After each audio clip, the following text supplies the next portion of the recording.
Rasa lapar itu bukan di perutnya, melainkan di egonya. Dunia Adam diukur dari hasil kerja, tenggat waktu, dan dengungan lembut AC di kantor sudutnya yang berdinding kaca. Kedatangan Ramadan, baginya, awalnya hanyalah sebuah titik kecil di kalender periode penyesuaian jam makan siang dan sedikit penurunan produktivitas pukul 3 sore. Ia melihatnya sebagai diet komunal, semacam biohak bersama, berpuasa dari subuh hingga senja, lalu berbuka. Menahan lapar, katanya pada diri sendiri. Disiplin perut. Sederhana. Sore pertama menghancurkan ilusi itu. Saat itu pukul 4 sore. Matahari, seperti tungku putih yang tak kenal lelah, menekan jendela kantornya. Rapat tentang proyeksi triwulanan berlangsung membosankan. Perut Adam terasa tegang, rasa sakit yang sudah biasa ia rasakan. Namun, di samping itu, muncul rasa gatal yang lebih tajam dan asing. Rekannya di seberang meja, Liam, mulai bercerita tentang rencana akhir pekan bos mereka yang patut dipertanyakan. Kata-katanya manis dan menggiurkan. Lidah Adam gatal ingin menambahkan detail, mempertajam narasi dengan pengamatan yang telah ia catat secara pribadi.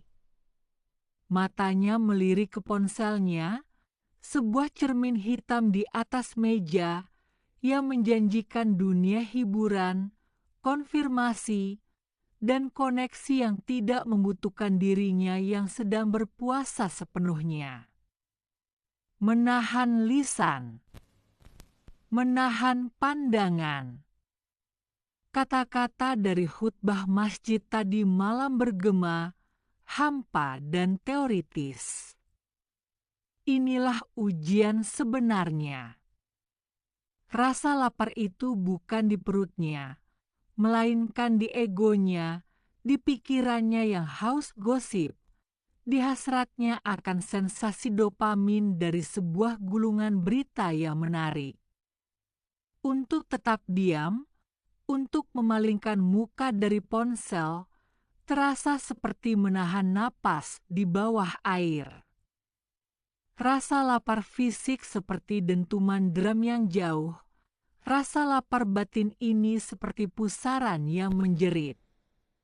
Dia mencengkeram tepi meja, buku-buku jarinya memutih.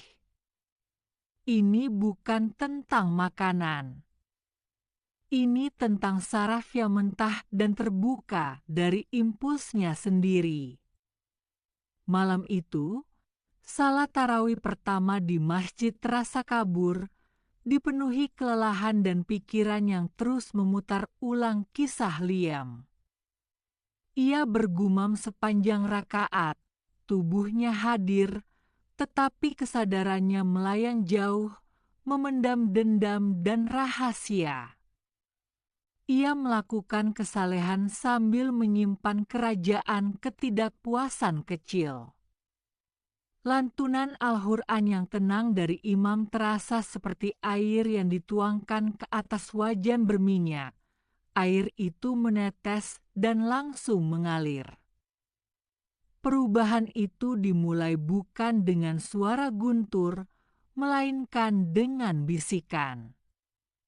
Saat itu hari kelima Ramadan. Berhenti untuk membeli sebotol air di sebuah warung, kedai kecil, sesaat sebelum maghrib, ia melihat seorang wanita tua, rapuh seperti daun kering, duduk di pinggir jalan, matanya tertuju pada matahari terbenam dengan kesabaran yang terasa kuno.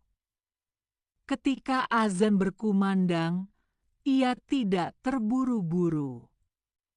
ia menunggu, lalu menerima sepiring nasi dan sambal sederhana dari pemilik warung dengan rasa syukur yang begitu mendalam hingga membuat hati Adam berdebar. Ia memperhatikan wanita itu memakan setiap butir nasi dengan rasa hormat yang belum pernah ia tunjukkan pada hidangan buka puasa mewahnya sendiri. Pada saat itu, rasa laparnya yang telah ia pendam sepanjang hari bukanlah tentang omelet yang akan ia makan 1 jam lagi. Itu adalah rasa lapar akan kedamaian seperti itu, penyerahan diri sepenuhnya pada saat itu dan pada karunia Tuhan. Dia mendekatinya saat dia selesai. "Maaf, Nenek, makanannya enak?" Dia bertanya.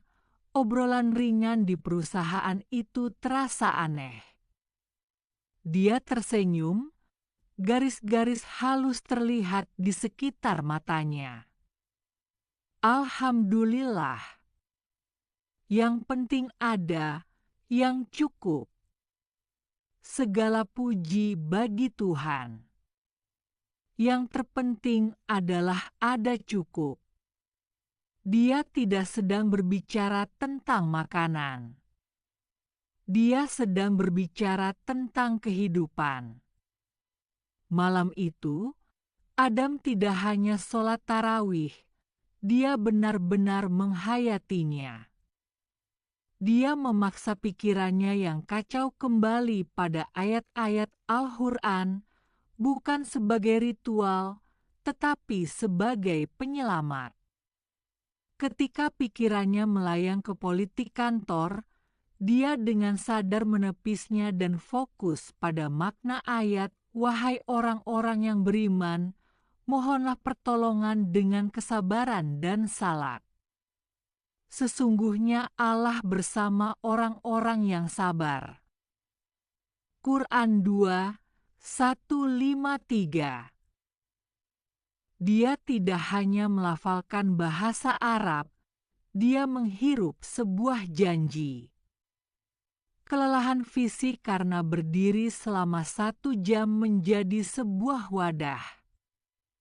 Kakinya yang pegal adalah harga yang harus dibayar untuk menenangkan kebisingan batin.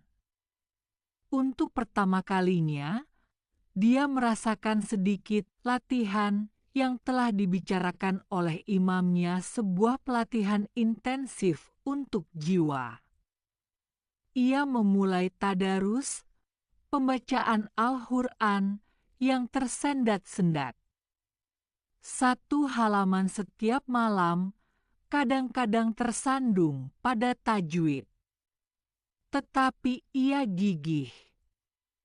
Sebuah ayat dari Al-Baqarah menghentikannya, "Wahai orang-orang yang beriman, diwajibkan atas kamu berpuasa sebagaimana diwajibkan atas orang-orang sebelum kamu, agar kamu menjadi orang-orang yang bertakwa." 2183. Agar kamu menjadi orang-orang yang bertakwa. Itu bukanlah pahala setelah Ramadan, itu adalah mekanismenya. Rasa lapar, haus, pertarungan dengan lidah dan pandangan itulah alat-alatnya. Itulah gesekan yang mengikis sisi kasar dari ketidaksabarannya, kesombongannya, dan obsesinya pada diri sendiri. Transformasi itu halus sampai ke tingkat seluler. Di tempat kerja, ketika Liam memulai lagi aksi gosipnya, Adam merasakan tarikan lama itu. Tetapi sekarang, dia juga merasakan beban baru, beban puasanya sendiri, sebuah perjanjian pribadi. Dia permisi karena benar-benar membutuhkan air, tetapi menggunakan perjalanan ke dapur untuk melafalkan ayat kursi dalam hati. pada saat dia kembali, keinginan untuk berpartisipasi telah lenyap, digantikan oleh rasa integritas yang tenang. Dia mempraktikkan apa yang dia khotbahkan, meskipun hanya untuk dirinya sendiri. Ia mulai memberikan lebih banyak untuk program buka puasa di masjid. Bukan hanya uang, tetapi juga waktu. Suatu sore, ia membantu membagikan kurma dan air. Tangannya sedikit gemetar di bawah terik matahari. Tatapan mata seorang pekerja konstruksi muda, haus dan lelah, saat ia mengambil kurma dan botol air dengan kedua tangan dan berbisik, "Semoga rewa, aku berharap mendapat pahala," adalah sebuah transaksi jiwa. Adam merasakan hubungan dengan pria ini yang belum pernah terjalin melalui jabat tangan di ruang rapat. Empatinya, yang dulunya hanya nilai teoritis perusahaan, kini terukir di hatinya melalui penderitaan dan kemurahan hati yang dibagikan secara sukarela.